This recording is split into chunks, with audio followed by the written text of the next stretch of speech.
வணக்கம் நண்பா. Roast brothers இவங்கள வேணா கேள்விப்பட்டிருப்பீங்க. இவங்க தான் இப்ப சோசியல் மீடியாஸ்ல ஒரு சம்பவம், ஒரு ட்ரெண்டிங்கா போயிட்டுருக்காங்க. என்ன அப்படின்னு பார்த்தீங்கன்னா, ஃபர்ஸ்ட் இந்த ரோஸ்ட் பிரதர்னா யாருன்னு பார்த்துடலாம். இவங்க வந்து பார்த்தீங்கன்னா, டிஎம்கேவோட ஆளுங்க.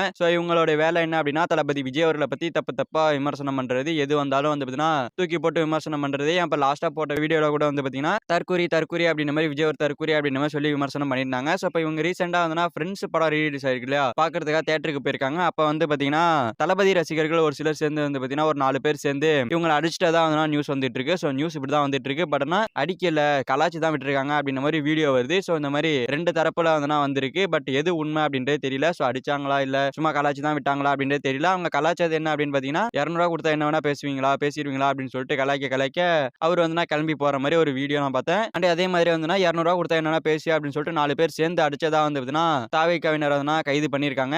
இத ஃபர்ஸ்ட் பார்க்கும்போது போடுறா சூப்பரா நான் பண்ண நினைச்சேன்டா நீங்க பண்ணிட்டீங்கடா அப்படின்ற மாரி எல்லா தாவேக்காவினருக்குமே வந்துனா சந்தோஷம் வந்திருக்கும். பட் ஆனா கொஞ்சம் நேரம் உட்கார்ந்து யோசிச்சு பார்த்தீங்கன்னா தெரியும். இது எவ்வளவு பெரிய தப்பு அப்படின்னு சொல்லிட்டு ஏன் தளபதி விஜய் அவர்களே வந்து பார்த்தீங்கன்னா வருத்தத்துல தான் இருப்பாரு. என்னடா இப்படி பண்ணிட்டாங்க அப்படின்னு சொல்லிட்டு. ஏன் அப்படின்னா அவர பத்தி தெரியும். அவர் விமர்சனம் பண்ணிட்டு தான் இருப்பாரு. அவர எதிர்த்து நெறைய பதில் சொல்ற ஒரு சில சேனல்ஸும் இருக்கு. அவங்களையும் எதனா ஃபாலோ பண்ணி எதனா நீங்க பண்ணியிருந்திருக்கலாம். அத பார்த்து எதனா இது பண்ணியிருக்கலாம். பட் அவங்கள ட்ரிகர் பண்ணி அடிக்கிறதுங்கிறது தப்பான விஷயம் தான். பட் அங்க நம்ம ரசிகர்களால அங்க வந்துனா கட்டுப்படுத்த முடியாது. ஏன்னா அந்த அளவுக்கு கீழ்த்தரமா பேசுவாங்க. ரொம்பவுமே போட்டு ட்ரோல் பண்ணுவாங்க.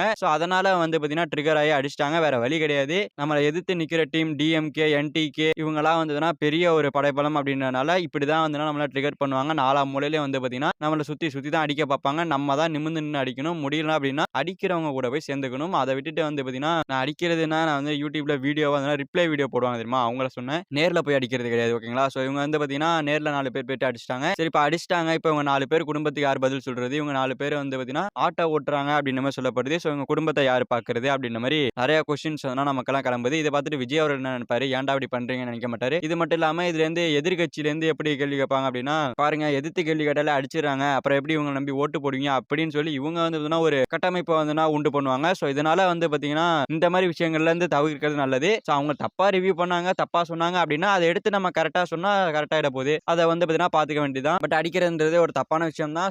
இதுக்கு விஜய் அவர்கள் என்ன மாரி ரியாக்ட் பண்ண போறாருன்னு தெரியல. எனக்கு தெரிஞ்சு ரீசென்ட்டா இப்ப அடுத்து எந்த மக்கள் சந்திப்புலயாவது இத பத்தி பேசுறதுக்கான வாய்ப்புகள் அதிகமா இருக்குது. அத நம்ம பார்ப்போம். இப்ப இவங்க 2 பேரும் என்ன ஆனாங்கன்னே தெரியல. பட் இவங்க 4 பேர் கைது பண்ணியிருக்காங்க. இப்ப என்ன ரிலீஸ் பண்ணுவாங்களா? இவங்க அடிச்சாங்களா? இல்ல வெறும் கலாய்ச்சு மட்டும் தான் விட்டாங்களா? அப்படின்றதெல்லாம் வெயிட் பண்ணி தான் பார்க்கணும். இன்னும் அப்டேட் எதுனா சரியா கிடைக்கல. வீடியோ வந்து பார்த்தீங்கன்னா, ஒண்ணு கிடைச்சிருக்கு. அதுல வந்து பார்த்தீங்கன்னா, கலாய்ச்சு தான் விட்டுருக்காங்க. என்ன வேணா பேசுவா ரூ. 200 குடுத்துட்டா நாங்களும் ரூ. 200 தரோம் அப்படின்ற மாரி விஜய் ரசிகர்கள் கலாய்ச்ச மாதிரி தான் இருக்குது. பட் அடிச்சதா சொல்லி கேஸ் போட்டுருக்காங்க. என்ன நடக்க போகுதுன்னு தெரியல. கண்டிப்பா வந்து பார்த்தீங்கன்னா, ரிலீஸ் பண்ணி தான் ஆகணும். ஏன்னா கலாய்ச்சதா தான் வீடியோ இருக்கு. பட் அடிச்சிருந்தாங்கன்னா ஜெயில்ல தான் இருக்கிற மாதிரி இருக்கும். அண்ட் இது மட்டும் இல்லாம இவங்க போடுற வீடியோ எல்லாமே வந்து நெகட்டிவிட்டி வீடியோ தான். நெகட்டிவிட்டி வீடியோக்கு இவ்வளோ ரெஸ்பான்ஸ் பண்ணி அவங்கள அடிக்கிற அளவுக்கு போறீங்க. இவங்கள எதிர்த்து கேள்வி கேட்கிற மாதிரி நெறைய யூடியூப் சேனல் வீடியோல இருக்கு.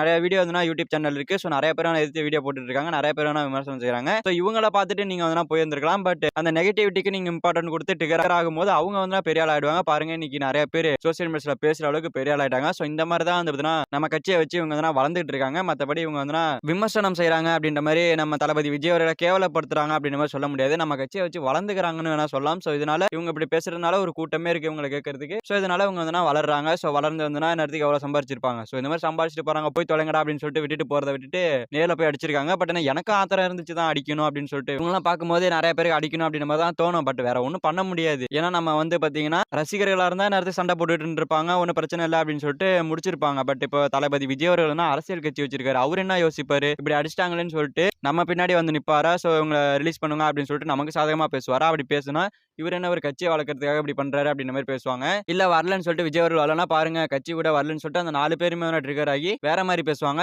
இதனால வந்துனா வரதா வராதான்னு சொல்லிட்டு விஜய் அவர்களுக்கு கன்ஃபியூஷன்ல உட்கார்ந்திருப்பாரு. இதனால வன்முறையில ஈடுபடாதீங்க அப்படின்றது தான் நம்மளோட கருத்தா இருக்கு. அண்ட் இது மட்டும் இல்லாம விஜய் இத 2 பேருக்கு நடுவுல தான் போட்டி. ஒன்னு டிவிகே இன்னொன்னு டிஎம்கே. 2 பேருக்கு நடுவுல தான் போட்டி. நம்ம வந்து அடிக்க போறது ஸ்டாலின் அண்ட் உதயநிதி அண்ட் அந்த ஒரு சுத்தி இருக்கிற அவங்கள மட்டும் தான். அவங்கள மட்டும் தான் டார்கெட் பண்ணி விஜய் அவர்களும் போயிட்டு இருக்காரு. குறுக்க இந்த கௌசிக் வந்தா அப்படின்ற மாரி சீமான் அவர்கள் வருவாரு, நெறைய பேசுவாரு. அதெல்லாம் விஜய் அவர்கள் கண்டுக்கவே மாட்டாரு. அவரு பாட்டுக்கு போயிட்டு இருப்பாரு. இது மாரி இருக்கும்போது நீங்க எதுக்காக வந்து ரோஸ்ட் பிரதர்ஸ பார்த்து ட்ரிகர் ஆகுறீங்க? நீங்க எதுக்கு ரோஸ்ட் பிரதர்ஸ் அடிக்கிறீங்க? நம்மளோட இலக்கு யாரு? ஸ்டாலின் அவர்கள். அவர பத்தி பேசுங்க. அவர் பண்ண தப்ப எடுத்து சொல்லுங்க. அத விட்டுட்டு எதுக்கு இவங்கள போய் அடிக்கிறீங்க? அப்படின்ற மாரி விஜய் அவர்கள் வேணா யோசிப்பாரு.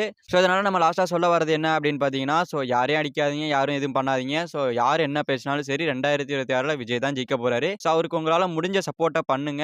யாராவது இந்த மாரி எடுத்து பேசிட்டு இருந்தாங்க அப்படின்னா அவங்கள விமர்சனம் பண்ணி நீங்க வந்து பாத்தீங்கன்னா யூடியூப்ல வீடியோ போடுங்க, இல்ல ட்விட்டர்ல எடுத்து போடுங்க, இன்ஸ்டாகிராம்ல வந்துனா போடுங்க. அதை விட்டுட்டு வந்துனா டைரக்டா போய் அடிக்கிறது அண்ட் கலவரத்தை தூண்டுறது, அவதூறு பரப்புறது இந்த மாதிரி பண்ணாம இருங்க அப்படின்றது தான் நம்மளோட வேண்டுகோளா இருக்கு. ஸோ எல்லாம் நல்லதே நடக்கும், வெற்றி நிச்சயம். ஸோ அடுத்த வீடியோல பார்க்கலாம். தேங்க்யூ ஃபார் வாட்சிங்.